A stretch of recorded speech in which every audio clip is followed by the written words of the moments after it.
friends, this is Geoff Desiato, and you're listening to episode 29 of the Real Person, Real Needs podcast. I'm so excited that you're here after our 1 week break. And as promised, if you subscribe to my emails, you saw that I was going to take a week off in honor of Independence Day. And there was also another motive for me to take the week off, was I wanted to really flesh out this idea that I wanted to discuss on the podcast. Originally, it was only going to be one episode, and I was going to highlight certain things under the title of 6 words that will turn your passion into your purpose.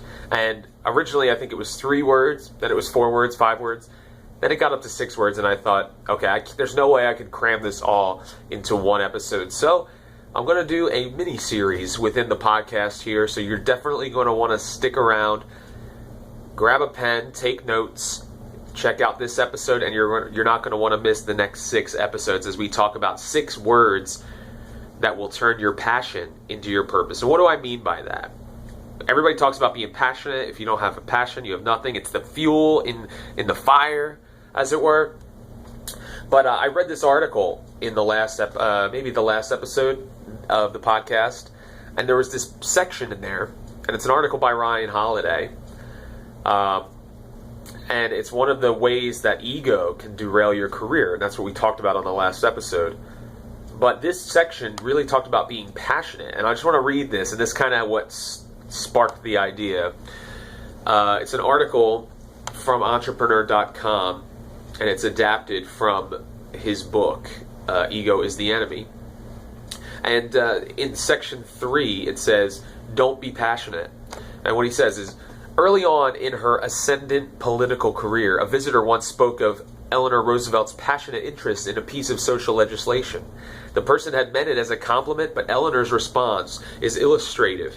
Yes, she did support the cause, she said, but I hardly think the word passionate applies to me. As a genteel, accomplished, and patient woman born while the embers of the quiet Victorian virtues were still warm, Roosevelt was above passion. She had purpose and direction. Today it's all about passion. Find your passion. Live passionately. Inspire the world with your passion. People go to Burning Man to find passion, to be around passion, to rekindle their passion. Same goes for TED and the now enormous SXSW and 1,000 other events, retreats and summits, all fueled by what they claim to be life's most important force. Here's what those same people haven't told you. Your passion may be the very thing holding you back from power or influence or accomplishment. Because just as often, we fail with not because of passion. Actually, he says we fail with because of passion. To be clear, this is not about caring. This is passion of a different sort. Unbridled enthusiasm, our willingness to pounce on what's in front of us with the full measure of our zeal. The bundle of energy that our teachers and gurus have assured us is our most important asset. Instead, what we require in our ascent is purpose. Purpose, you could say, is like passion with boundaries.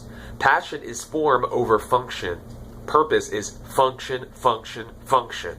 The critical work that you want to do will require your deliberation and consideration, not passion. Passion is about, I am so passionate about. Purpose is to and for. I must do blank. I was put here to accomplish blank. I am willing to endure blank for the sake of this. Actually, purpose de-emphasizes the I. Purpose is about pursuing something outside yourself as opposed to pleasuring yourself. Great passions are maladies without hope, as Goethe said, which is why a deliberate, purposeful person operates on a different level, beyond the sway or the sickness. It'd be far better if you were intimidated by what lies ahead, humbled by its magnitude and determined to see it through regardless. Leave passion for the amateurs. Make it about your purpose, what you feel you must do and say, not what you care about and wish to be. Then you will do great things. Then you will stop being your old good-intentioned but ineffective self. Early on in our careers, we are setting out to do something. We have a goal, a calling, a new beginning. Every great journey begins here, yet far too many of us never reach our intended destination. Ego, more often than not, is the culprit. I find this so motivating. I'll just read the rest of the article because it's only one more paragraph. We build ourselves up with fantastical stories and talk. We pretend we have it all figured out. We let our star burn bright and hot only to fizzle out. and we have no idea why. These are symptoms of ego, for which humility and reality are the cure. Do not let ego derail your career before it even begins. I can't wait to get this book. I have it in my wish list on Amazon. If you're watching, listening, you can send it to me. I will accept that gift.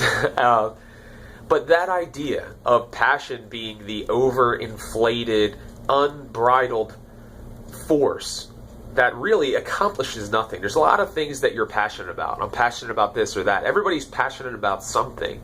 But as the writer said in that article, purpose is all about